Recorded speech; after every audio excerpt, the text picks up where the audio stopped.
Good afternoon, and welcome to today's edition of Black Health Trust.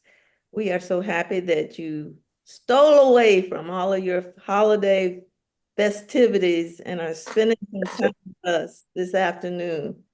And without further ado, I will turn it over to our founder, Dr. Randall Maxey. Thank you, Dr. Barbara Davis-Stevens. Hello, Dr. Walsh, Dr. Hines, and Ms. Romero. We expect to have a very interesting and informative program. This will be an extension of a talk we had from a registered dietitian several weeks ago. But it's very important that you survive and have longevity. Especially, we want you alive and well in the next 2 years and the next 4 years, because your vote and opinion are going to be very important.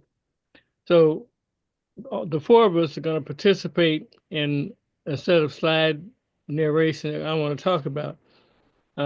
Let's go, Simon, with our first slide, if we can.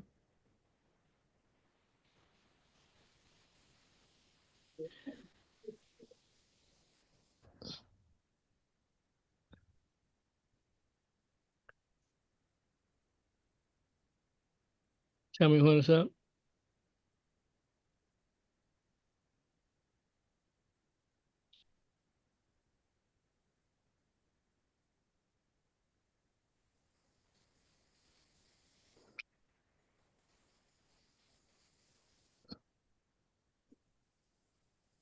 So we do understand that we want to live long, but we want to live a longer life in good health.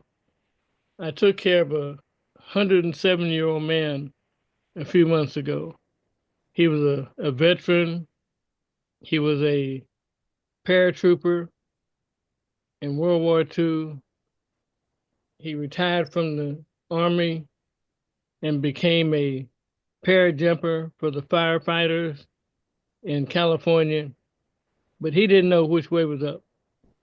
So even though he was alive, he didn't know where he was, could only say one or two words. That's not what I consider living a longer life.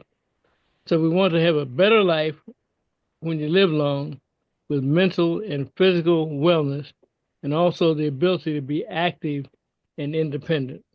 Next slide.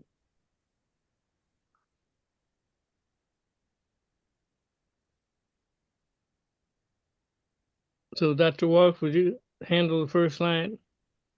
I will, Dr. Maxey. Successful aging.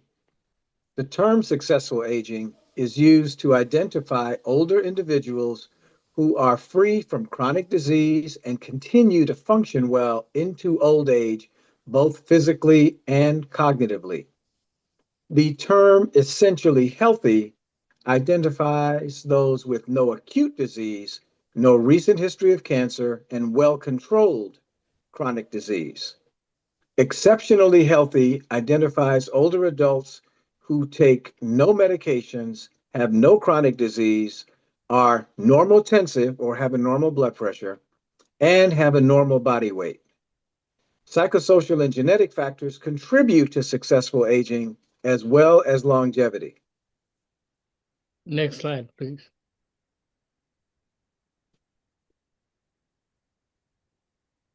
Dr. Davis-Stevens. Predictors of high functional status in both physical and cognitive domains were evaluated in the longitudinal cardiovascular health study.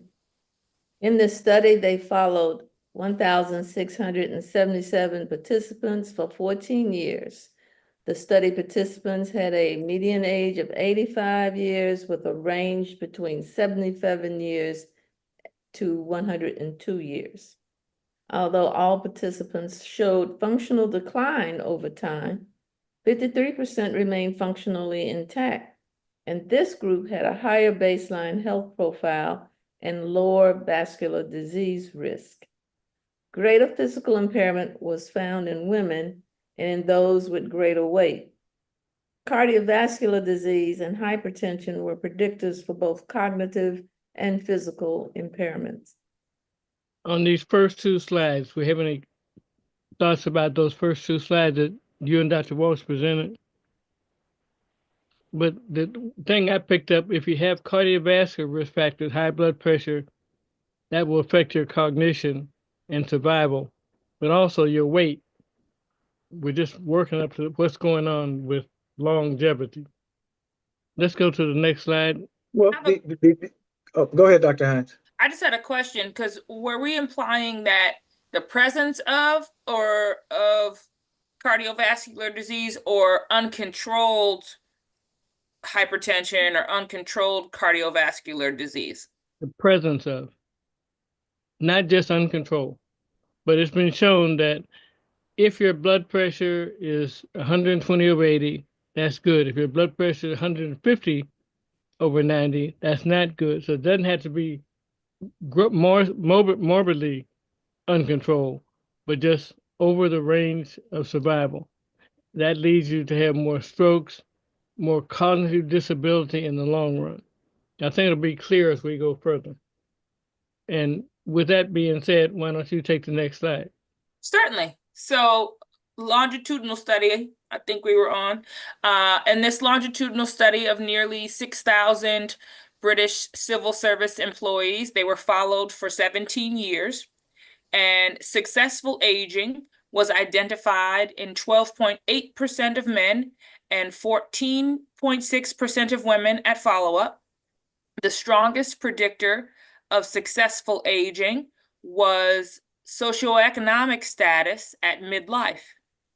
After adjustments for socioeconomics, not smoking, diet, exercise, and moderate alcohol intake in women, and work support in men predicted healthy aging.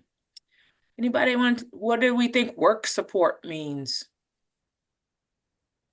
I'm not totally sure of what it means, but having an income and work. But I think the main takeaway from this particular slide is that your socioeconomic status.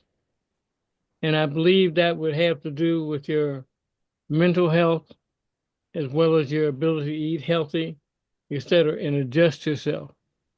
That's how I think. Dr. Walks, what do you think about that socioeconomic status, Dr. Walks and Dr. Neighbor-Stevens? Well, I think socioeconomic status really incorporates several things that will impact mental as well as physical health. For example, something we may not think about all the time is safety. A lot of times, if you are not in a good or positive socioeconomic location or environment, it may be an unsafe environment. And so a lot of these, it's hard to live to be 100 years old if you've been shot and you're in a wheelchair. So there are a lot of things that come into play when we talk about socioeconomic environment. A lot of it has to do with education, food instability, housing instability, a lot of those things. So it's complicated. So, Dr. Neighbor-Stevens, given that we're having a lot of things taken off the plate, would you care to comment on what's going on in Washington, D.C., which Tennessee is closer than California? I'm not sure I understand where you're going with that. I'll give it a stab. Given what's going on in this country, a lot of people are under a lot of stress. Yes. I went to an event Friday evening sponsored by my sorority chapter. It was a Go Red community event where we did a lot of fun physical things and what have you. And I talked with a couple of sorors. One told me that her daughter had been fired from USAID, and the other soror had lost 2 grants that were related to health disparities. So everyone is, or many of us are living under stress due to the changes going on in our society and environments. So it's interesting that what was said, that the main predictor was your socioeconomic status at midlife. Is that midlife comment significant? I Well, that's think the so. peak time. I'm sorry, go ahead, Dr. Hines. Well, I was just gonna say, I think so, right? Because, there's a lot of ground that can be made up across your early years in your life as far as where you are, your access to healthy foods, exercise, all of those kinds of things.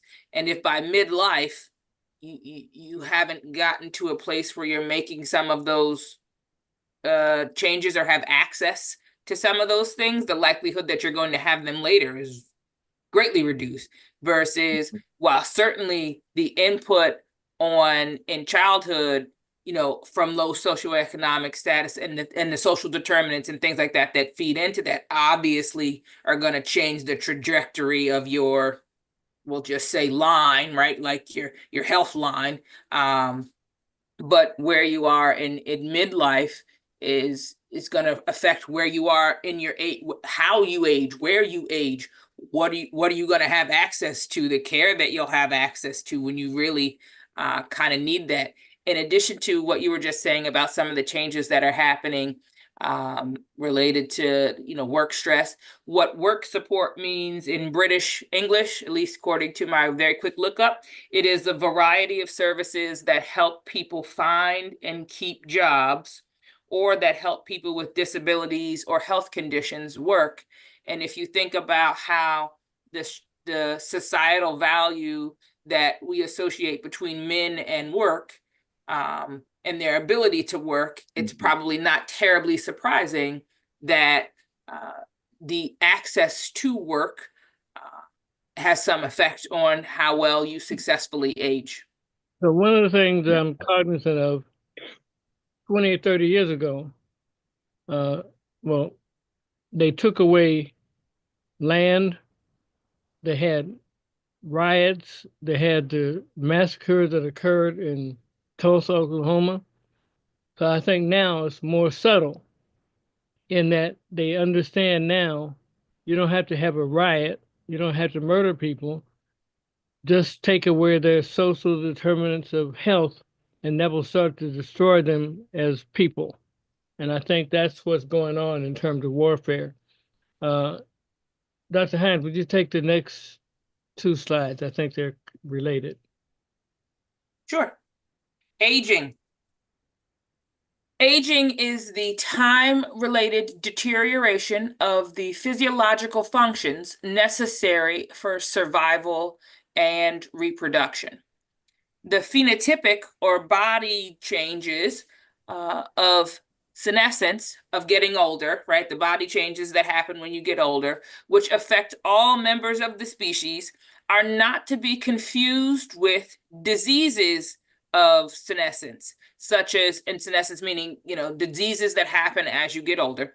They're not to be confused with diseases of senescence, such as cancer and heart disease, which affect certain individuals. So I'm just going to rephrase this. So as we all age, right, there are absolutely things that are going to break down and things are going to change in our body. We all know that, right? Everything breaks down over time. Doesn't mountains, doesn't matter, right? Everything breaks down over time. And there are physical changes that are happening to your body as you age. And some of us get confused and think that some of the things that are part of our disease states, like some of the fatigue, some of the slowing down, the shortness of breath, those kinds of things are just part of normal aging. And it's just trying to point out that some of those things are not part of normal aging. They are tied to your disease states. And so that then you can think of them more seriously or look at them in a different way. And sometimes things break down and sometimes things come out. All of the above, right?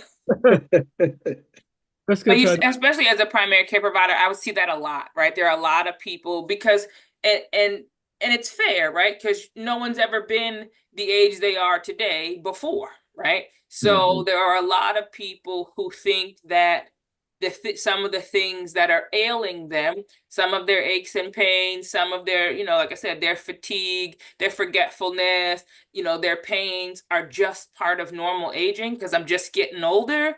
And some of them could be addressed with, and it doesn't even have to be medicines. It could be addressed with some lifestyle changes, right? And it doesn't have to be part of your aging process, but you don't know. A lot of times people don't know because I've never been in this position before. I was never 55 before. I've been never 74 before, so I don't know how it's supposed to feel.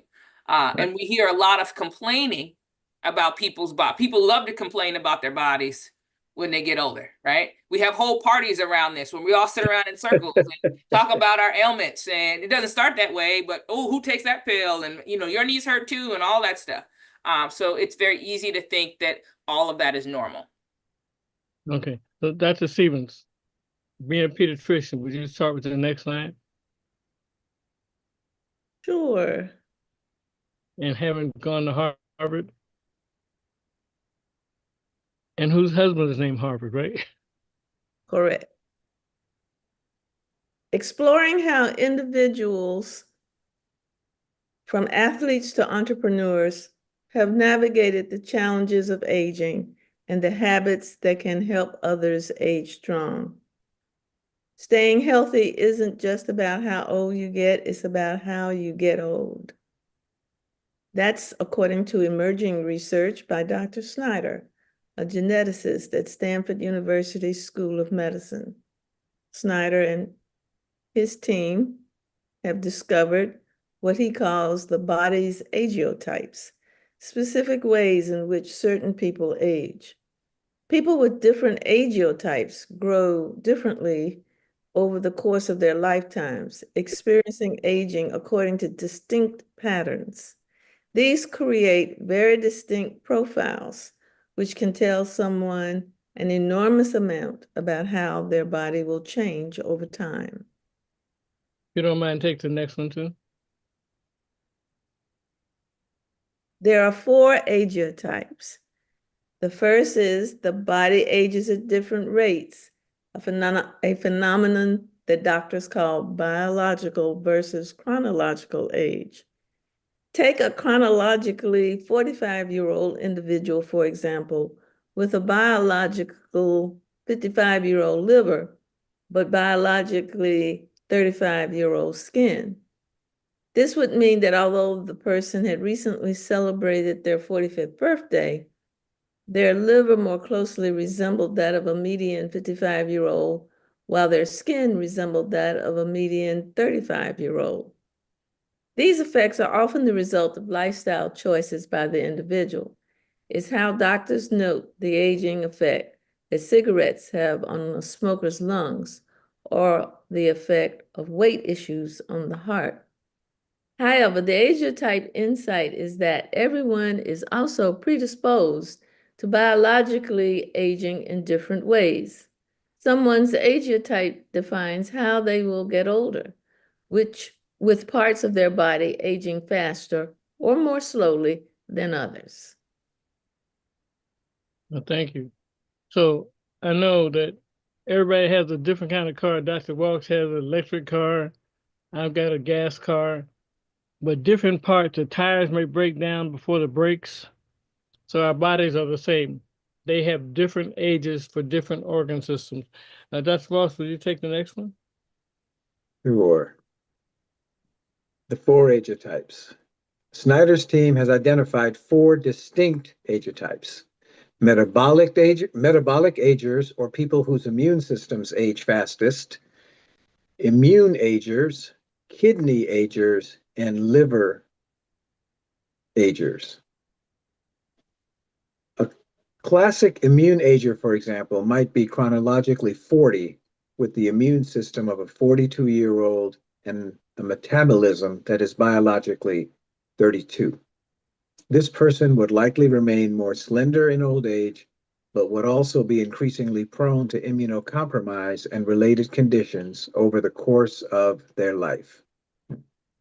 A metabolic ager, on the other hand, might retain a healthy immune system while increasingly struggling with diabetic risk factors and weight as they grow older.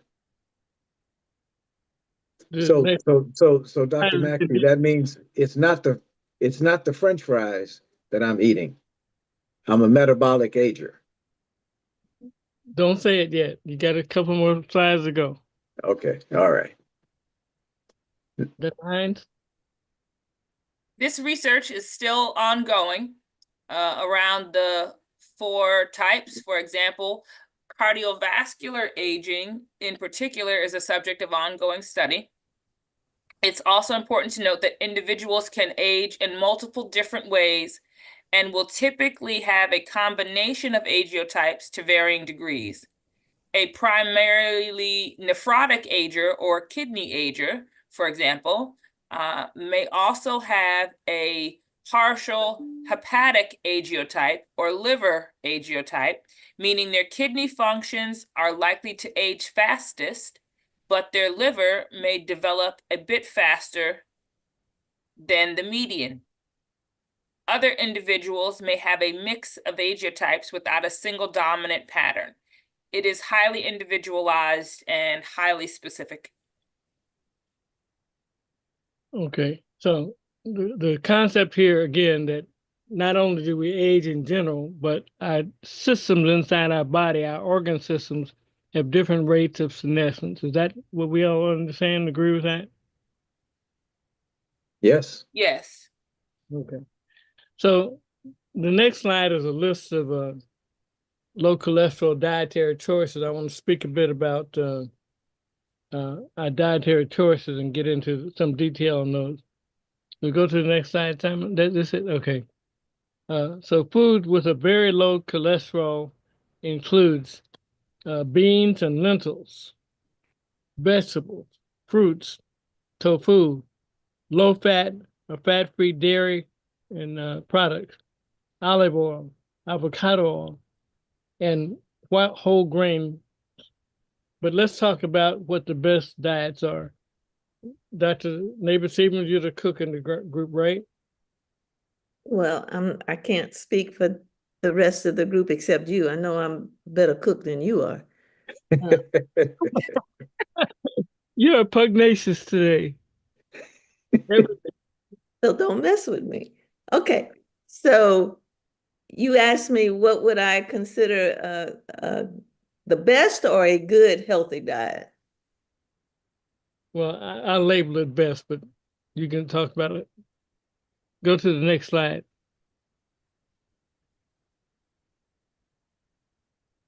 You want me to take this one? So, yeah.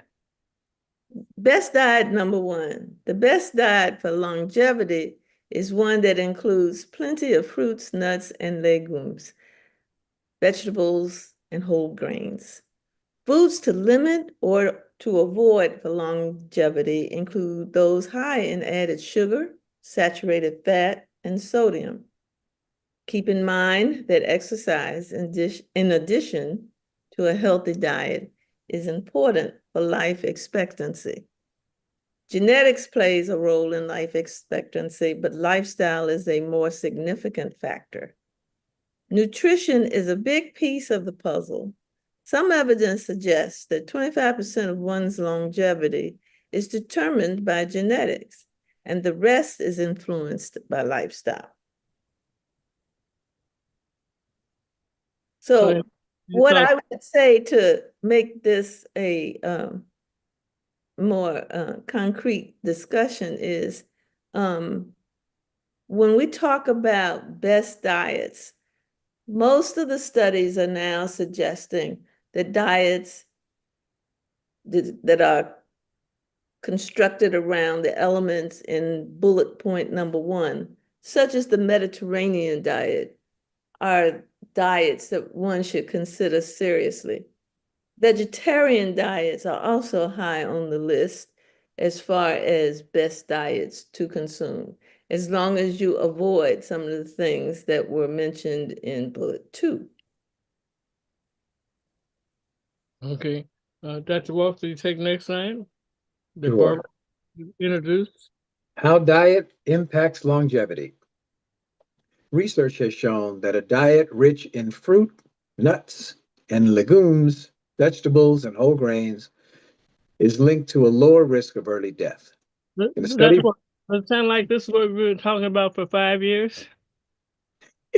you know, Dr. Maxey, since you um, interrupted me to uh, allow me to interrupt myself, let me do that. Dr. Lawson has put a couple of comments in the chat, and the one he just put in reference psychological health. And I think a lot of times when we talk about best diets for longevity, we talk about the things that are related to the fuel that you put into your body that lets your body physically work better. So let me finish the slide and then I'll talk about what I mean by introducing that component. So in a study published in 2023, researchers followed the eating patterns of over 120,000 people for more than 30 years. And they found that those who ate more foods, who ate more of these foods, were less likely to die from cancer, heart, neurodegenerative, and respiratory diseases. These foods are natural sources of antioxidants, fiber, minerals, and vitamins that support overall health. A healthy diet that supplies these nutrients can control weight and lower the risk of diseases that are linked to early death. Um, I am fond, Dr. Maxey, of referencing, I think the gentleman is in California that is planning to live forever or 150 or something like that and doesn't go anywhere. And I think the last time I checked, he was just consuming some sort of green pureed or mixture or something like that. There's something about enjoying your food. There's something about eating things that you like. And I I think we have to be very clear about a couple of things. The first one is that everything that is natural and organic is not best for you.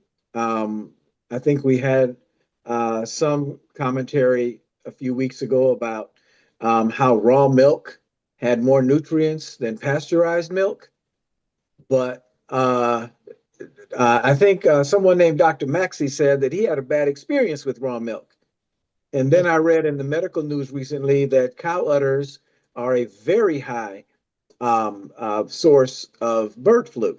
So we have to support the fact that over the years, many of the things that we have um, introduced, like pasteurization for milk, like vaccines, help us a lot.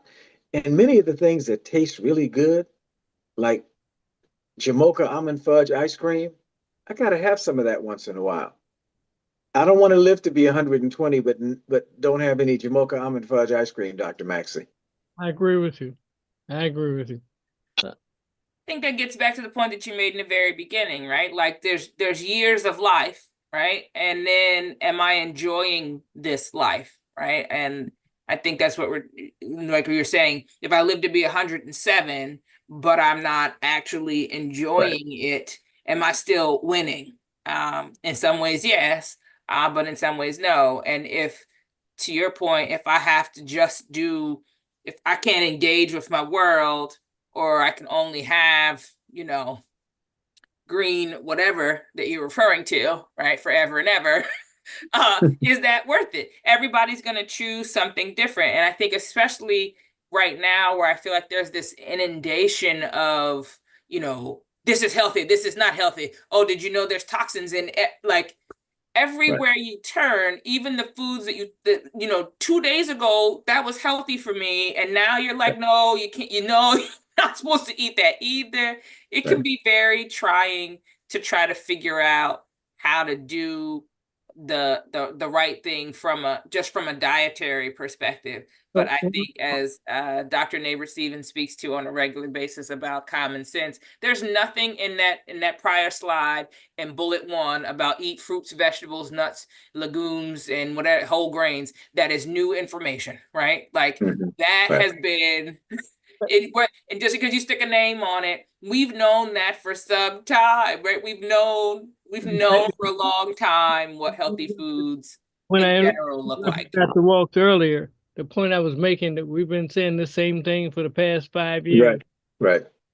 Well, I think, Dr. Maxey, in the interest of us having a little bit of a discussion about it, all of the things that we recommend don't mean that you can't, every once in a great while, have that Krispy Kreme donut. It's not going to kill you. Having one every 10 minutes will probably kill you. And then I think that we have to, when we're thinking about psychological health, there are other components of living a healthy lifestyle, right? We talk about how people. I have been a runner over most of my life, and people talk about a runner's high. There's something that feels really good if you're running and you're not hurting yourself.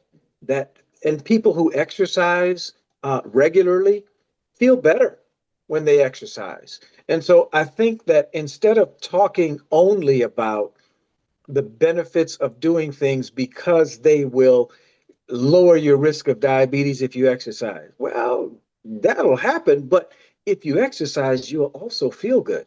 You'll also, Dr. Hines was talking about how as we get a little bit more seasoned, we sit around and talk about where the aches and pains are. Well, if you have your practitioner taking care of you and you are doing things carefully, you can feel better and enjoy life more and make friends and connect with people if you are exercising regularly. There's something called endorphins that happen when you exercise. Yeah. Can I also make a plug for sleep in the context Please. of, longevity, right? So if you're eating all the things and doing all the exercise, but you don't get enough sleep to let your body actually do the restorative work that it needs to do, you will be disappointed with your results, right? Because you were so busy doing that you didn't spend enough time not doing, that you didn't spend enough time resting, recuperating, regenerating. Like there is real work that your body does and needed work that your body does while you are asleep. And it is absolutely linked to the control of your chronic health conditions, your neurodegenerative, issues, and as well as the stamina, like all of mental function, clarity, memory, all of those things, and longevity included. So you want to relate that to the proclamation by God that people ought to celebrate the Sabbath? The Sabbath has something to do with rest? Well, same point, right? Like we were obviously made, right, in a way that says we need rest, right? And that proclamation is linked to that. Like that's how the ultimate designer designed us. And regardless of what, there's plenty of studies too. Sleep deprivation kills people. It's been tested, proven. Right. There's a reason for that. You can Let's still go to- feed them, give them water, and take them out for exercise, but you don't let them sleep. They will die. Let's go to the next slide. Most of these things will be covered as we go. Dr. Neighbor Stephen, that's it. Well, eating more produce is one of the most important and impactful habits you can adopt. Most Americans are way off the desired mark. Only about 1 in 10 US adults eats enough vegetables and fruits. Reaching these minimums may add years to your life. Higher consumption of fruits and vegetables lowers the risk of mortality from all causes, including heart disease and cancer. Aim for at least 5 servings per day. More is fine, but the risk of death may not reduce further beyond this point. Goes back to Dr. what Washington. Dr. Hines was saying a few minutes ago about some degree of use of common sense as you make your dietary You decisions. can overdose on orange juice. You absolutely. Dr. Washington takes the next one. Sure. Build in 2 cups of fruit and 3 cups of vegetables daily, with 1 cup being about the size of a tennis ball. Add fresh fruit like sliced apples or orange slices to entree salads and stir fry recipes. Incorporate 1 cup of vegetables at lunch and 2 at dinner. Make a smoothie. Um, a handful, okay, okay. Make a smoothie with a handful of greens and a cup of frozen berries. Try getting into a routine of incorporating a cup of fruit into every breakfast and a second as part of a daily snack. Let's keep rolling for a minute, Dr. Hines. Next slide. I want to get some of these in. Nuts and nut butter. Nuts are nutrition powerhouses that provide healthful fat, plant protein, fiber, antioxidants, and vitamins. Also, you get plenty of key minerals from nuts, such as potassium and magnesium. Metabolic syndrome, which is a group of conditions that increase a person's risk of heart disease, diabetes, and stroke. A study in 2020 followed 5,800 men and women with metabolic syndrome for 1 year and found that certain markers for metabolic syndrome decreased as nut consumption increased. These markers include waist circumference, triglyceride level, systolic blood pressure, weight, and body mass index. HDL, or your good cholesterol, also increased in women, but not in men, with the presumed increased consumption of nuts. So it looks like nuts are good.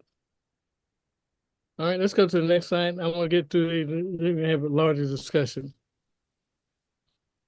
Dr. Neighbor, let's go. Let's sit around the table. How to eat. Enjoy a serving of nuts, which is 1 ounce or a 1/4 cup.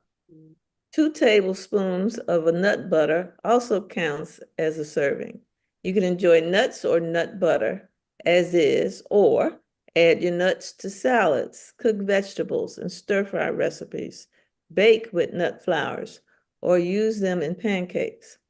Crush nuts as an alternative to breadcrumbs to coat fish or garnish dishes like mashed cauliflower or lentil soup. Use nut butter as a dip for fresh fruit or celery. Blend nut butter into your smoothie or stir it into oatmeal. There was a nutritionist at that event that I mentioned earlier Friday night, and she served a delicious, she called it a Powerball, and it was made of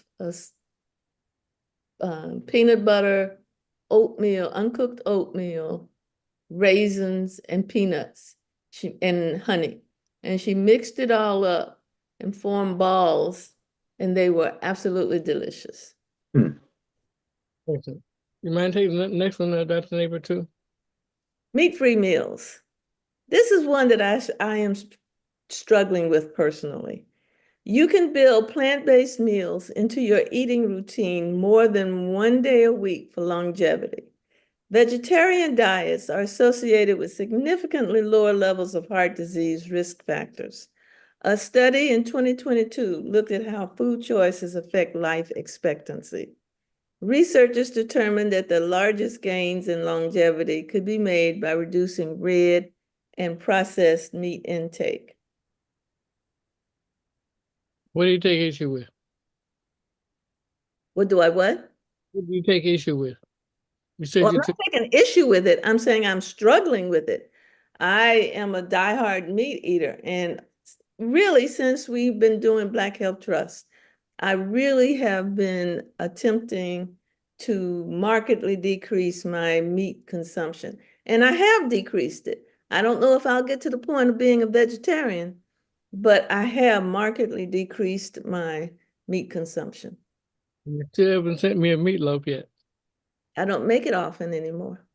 Can I just add that as someone who, like, I think I've shared with you all multiple times that my son is a vegetarian. I am not, right? So I have absolutely had to embrace meat-free meals. And almost like what you were talking about at the conference, exposure to good food, like to good meat-free food, is probably the best way to kind of continue to move that ball along. because there are a lot of things that don't sound appealing or that don't sound filling and things like that when you're just saying it. But the more you get exposed to good recipes and good meat-free food, the easier I think it'll be to find like, hey, I do feel full, or that did, give me the satisfaction in eating that I enjoy. Especially I found there's certain types of vegetables like the portobello mushrooms, zucchini even. I've never really gotten into tofu, but there are a lot of things that can give you a texture or the sense of chewing, right? Because there are lots of things that are tied to why we like certain things beyond just the fact that it is, meat. So there, for all the folks who recipes and tasting things and Thai food, Indian food. There's a lot of different options around, but I hear you. Okay. Dr. Walks, you take the next one. Okay. Blue zones, a study in 2016. Researchers describe 5 areas of the world where people live the longest, healthiest lives. Deemed blue zones, these regions are found in very diverse areas, from Okinawa, Japan to Ikaria, Greece. One commonality they share is the consumption of primarily plant-based diets. Beans and lentils are cornerstones. Meat is eaten on average about 5 times per month in 3 to 4 ounce portions, which is about the size of a deck of cards. The only blue zone in the US is in Loma Linda, California, which has the highest concentration of Seventh-day Adventists. This population, known for their primarily plant-based diet, lives on average 10 years longer than their North American counterparts. Are you a Seventh-day Adventist, Dr. Walks? I am not, but I did live for quite some time in my life very near Loma Linda, California. And yeah, they eat a lot of plant-based stuff, and I never really wanted to go have dinner over there. There is so much about this that is challenging. I know you want to get into discussion a little bit later, Dr. Maxey, and at the same time, I think it's important for us to take what Dr. Neighbor Stevens said and take what Dr. Hines said about how they have embraced to some extent these changes in diet. Dr. Neighbor Stevens talked to us about a very tasty um, plant-based provision that she had, something somebody made that tasted great. Um, Dr. Hines talked about the joy, as any parent knows, the joy of having your kid eat something healthy, because so many times kids don't want to eat healthy, right? Um, Being in environments where people are supporting something that is positive and positive for you. Peer pressure can work on good stuff, just like peer pressure can work on bad stuff. And I think that we have to, in addition to letting folks know what it is that is better for them, we have to let folks know where there are. For example, I worked with putting together a health plan in the past where one of the things we did was to set up a kitchen for our health plan members to come so we could teach them how to cook healthy meals. And folks really embrace that as a way of community. You're engaging with people, you're cooking together, you're learning together. And these are the kinds of things, in addition to all this great information. It's sort of like I got a lot of information, but how do I put it to use? So putting it to use is is great. Oh, Dr. Maxey, Dr. Lawson just threw a wrench in. He was saying how blue zones have low homicide and low suicide rates. You know, if you add low suicide rates and low homicide rates into everything else, you get longer life over the community. Hmm. So according to my paper, Hmm. Greg, there's also an issue of high manganese rates out there too, but we'll talk about that later. Let's go to the Okay. next one, then we get back. I have some specific things for Dr. Lawson to address as we go on. Dr. Hines, would you do this one? Sure, how to eat meat-free, meals 2 and 3. So swap the meat in meals for pulses, which is the umbrella term for beans, lentils, peas, and chickpeas. Here are some ways to incorporate meat-free meals and to reap the benefits. Explore ethnic restaurants in your area that offer pulse-based dishes like Indian chickpea curry or Ethiopian lentil stew. Opt for lentil or black bean soup on the side instead of adding chicken to a salad. Snack on vegetables with hummus instead of jerky. Use black-eyed peas in a stir fry in place of meat. Okay, you want to take the next one too? Sure. Mediterranean diet. It's the overall eating pattern rather than one food or food group that's key to longevity. A Mediterranean diet remains one of the gold standards for living longer and more healthfully. This eating pattern is characterized by a high intake of fruits and vegetables, healthful fats from nuts, olive oil, and avocado, herbs and spices, as well as whole grains, which is largely the same things that we spoke about earlier. Okay, let's go with this one. Dr. Neighbor Stevens, please. Mediterranean diet too. The Mediterranean diet also includes seafood a few times per week and moderate consumption of dairy, eggs, and wine. It also limits the intake of meat and sweets. One measure of longevity often cited in the research at the cellular level is telomere length. Telomeres are caps found at the ends of chromosomes that protect DNA. Chromosomes are the string of genes that are in the heart of the cell called the nucleus. A cell becomes old or dysfunctional when telomeres become too short. Shorter telomeres are associated with a lower life expectancy and an increased risk of chronic diseases. Okay, Dr. Walks, and I'm going to get the question I have for Dr. Lawson soon. Mediterranean diet 2, a study in 2017 found that greater adherence to a Mediterranean diet is linked to longevity by maintaining longer telomere length. The study showed that the risk of death from any cause drops by 4 to 7% for each 1 point increment in the Mediterranean diet score. This score measures adherence to the diet. Okay, let's go with this next one, Dr. Hines. What foods to avoid for longevity? You don't need to eat only the Mediterranean diet foods to maintain a healthy diet, but it's important to limit certain items. It's perfectly okay to enjoy your favorite foods every now and then. Just make sure to do so in moderation. Food and that Dr. Walsh wants.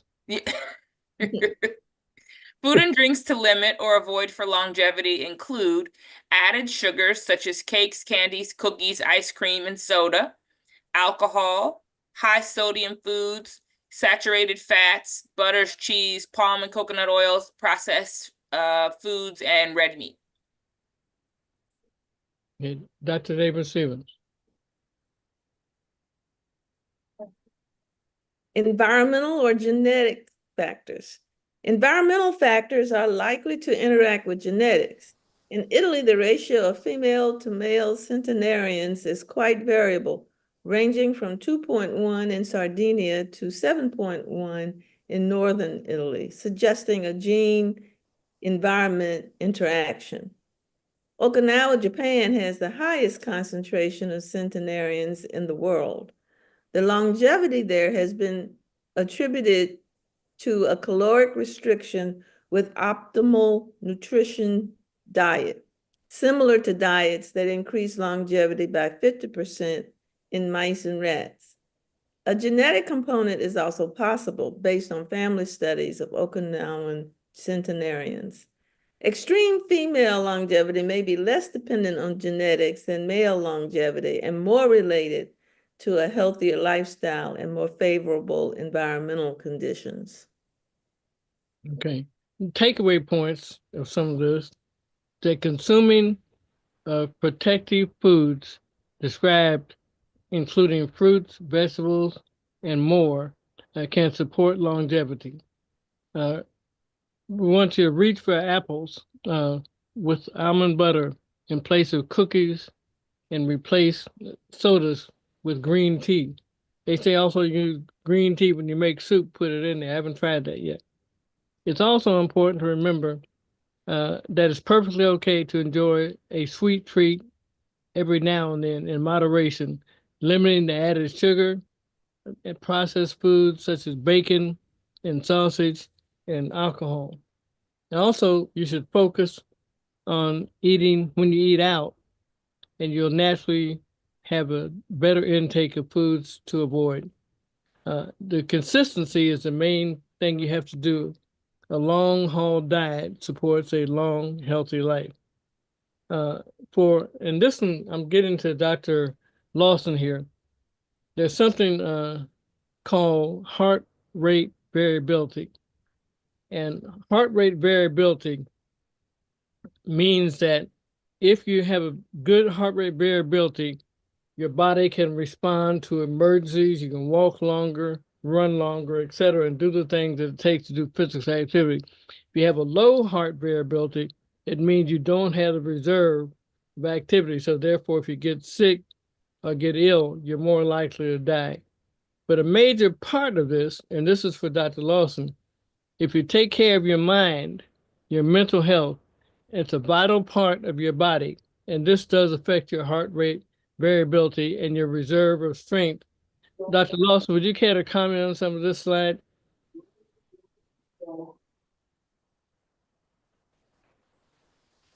Is Dr. Lawson unmuted? Okay, I am now. It says I'm unmuted. Just want to note that everything you said is very nice. And so we'll go back to our study about a decade ago, a British study.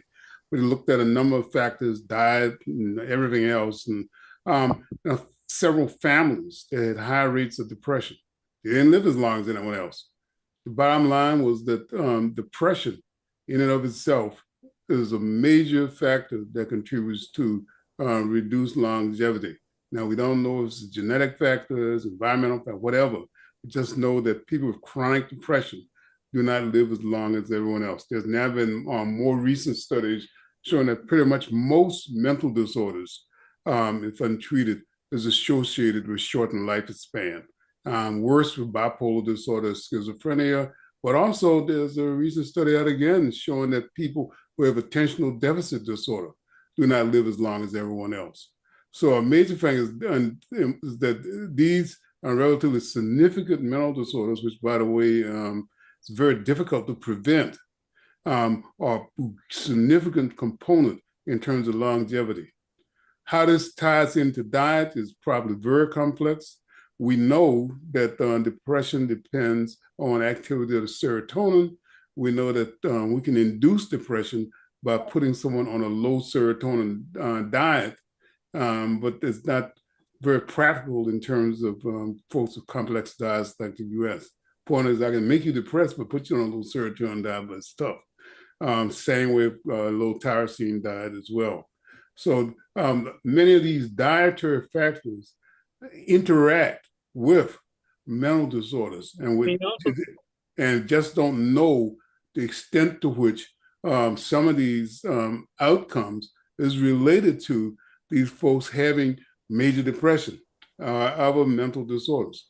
In addition to that, we found a relationship to telomere length and depression, and there's a known relationship between telomere length and alcohol. So many of our drugs of abuse are also associated. And finally, I just want to note that a major predictor of death in young women is murder. So suicide and homicide are major killers of African Americans. How those relate to diet, we can talk about to the extent. The bottom line, those women can be as healthy as a horse and live very well if someone kills her. It doesn't really, there's not too much you can do to do anything about that. Same way with suicide. Again, I had a colleague who was healthy as a horse, ran, took care of himself, but killed himself. And that overrode any kind of diet, anything else he was on. Can you speak about biofeedback? How that my readings, I saw that biofeedback can help these mental issues. It also affects your heart rate variability. Yeah, Improve it. biofeedback, mindfulness training of the yoga. There's a whole number of techniques that we've learned through the ages and are rediscovering that's found that can bring about changes in the body that can be probably associated with longevity. We know, and we have evidence that training people to think, the old term, think positive, but to not being stuck on hopelessness makes a big difference as well. So again, and then good old light machines, shining a light to activate the pineal gland for people who have seasonal depression. It not only prevents depression, it also prevents suicide. So we have a number of medical, non-dietary related factors that can contribute to reducing mental disorders and probably contribute to longevity. Unfortunately, it's not a good way in our modern society to even assess the effectiveness of this long term. All we know is that we can look at other cultures, we can look at issues such as blue zones and so forth to find that those people that live in cultures that encourage these kinds of things tend to live longer. And going to my own plea, I've noticed that unfortunately, many of these techniques that lead to longevity were discouraged during slavery time because there was no benefit. In fact, it was not particularly cost effective to keep slaves living a long time. And so a lot of techniques that we had developed over the ages, multiple generations, were going to lead to longer life. And I think what you're doing is helping to rediscover what has worked in the past and what still may be working to get people to live longer. You just mentioned something that's extremely important. There was no incentive to make slaves live longer. None. There is no incentive to have Black people live longer right now. So that's why this is so important. Is there any questions in the chat, Dr. Neighbor Stevens? Any other question or further? Let me just mention one quick thing, because again, the dietary thing, we keep talking about red meat and processed food. What happens if you're on non-red meat, i.e. seafood products, if you eat primarily game animals, and if you eat non-processed meats? I think that while it may not get the gains you would if you take red meat out entirely, we look at some cultures that do this, they really do have fairly long, healthy life expectancies. One word of caution on that: in the United States, the deers are heavily infected with certain viral infections, and there is concern that there's going to be species crossover in more and more species of avian flu. So, and I grew up eating game, so one needs to be cautious about eating game. Somebody, I think, said something about a donut, I think. Well, there's a huge recall right now on donuts in this country, a listeria problem. And it's found in many of the donuts that are distributed by Dunkin' Donuts and other major chains. So, But not Krispy Kreme, though, I hope. I didn't see them on the list, but I can't swear to it that they are not on there. Those So things. just be aware of the different recalls and problems. And the last thing I'll say, because it's getting to that time, a study was released down here in the Tampa Bay area. 86% of the shrimp served in the restaurants and available in the grocery stores were imported. They are not from the Gulf. Interesting. Be aware of your food sources. And we need to talk about shrimp one day, but I'm not going to do it today because shrimp are high in cholesterol, but they also have a lot of omega-3. So we'll talk about how that really works. Any other comments that we address in the chat? No. Okay, let's go for. Let me just quickly throw that there is a problem with slow virus in the Carolinas. It's less of a problem in Virginia, and doesn't seem to be a problem in Texas in terms of eating game animals. And so the key thing is that there are prion related diseases in deer in certain parts of the country.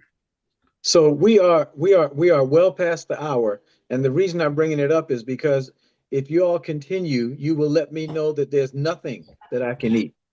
No deer meat, no donuts, no eggs, no. So so I think it's time for us to wrap up because I've got some very unhealthy Super Bowl food that I'm getting ready to eat. Dr. Hines, you have some final comments for today? Well, two things. There was a question in the chat about where the shrimp being imported from. And it's a couple of different places, but largely from kind of our Asian friends. So think Thailand and India and Vietnam and some of those waters primarily. Some in South America and Central America as well. But as far as overall, I think that we've again come to the place where a lot of the things that have been passed on generationally about how to live healthy are still very relevant today. There are studies that back them now, as opposed to the familial life stories that we've used, that many of us have used. And then the last comment I would make is for some of the things that may be ailing you, that you may have decided are just a part of normal aging, check in with your doc and make sure that that really is what it is.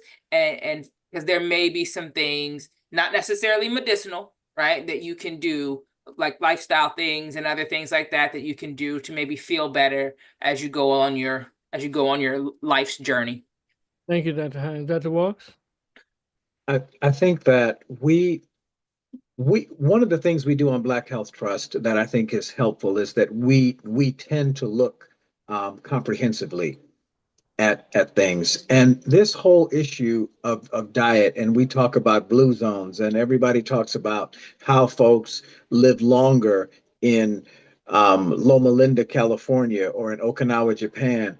There are lifestyle things, there are group dynamics at work in those communities, whether it's Seventh-day Adventists, whether it's cultural custom that also allow folks to do that positive peer support and enjoy the way that they connect with each other around food and around some other sorts of things like exercise and what have you. Very important that was mentioned earlier about homicide and other socioeconomic factors that can impact the choices that are available to folks when we look at diet and exercise. So I think that we really have to not feel so bad maybe when we look strictly at numbers, but we have to look beyond the numbers at the environments and the way that people are able to connect with each other and support each other with some of these lifestyle changes. Thank you, Dr. Walks. Dr. Barbara Nair-Stevens? Dr. Walks, I'm going to make it short and sweet. My grandmother told me in her 90s that quantity without quality was no good. That Excellent. goes for everything. Well, you can take it everywhere. I thank my co-moderators for this wonderful talk today. Philadelphia and Kendrick Lamar are going to win the Super Bowl today. Everybody have a great day. Enjoy your day. Thanks, Simon, very much. Have a great day. Good day, everyone. Bye.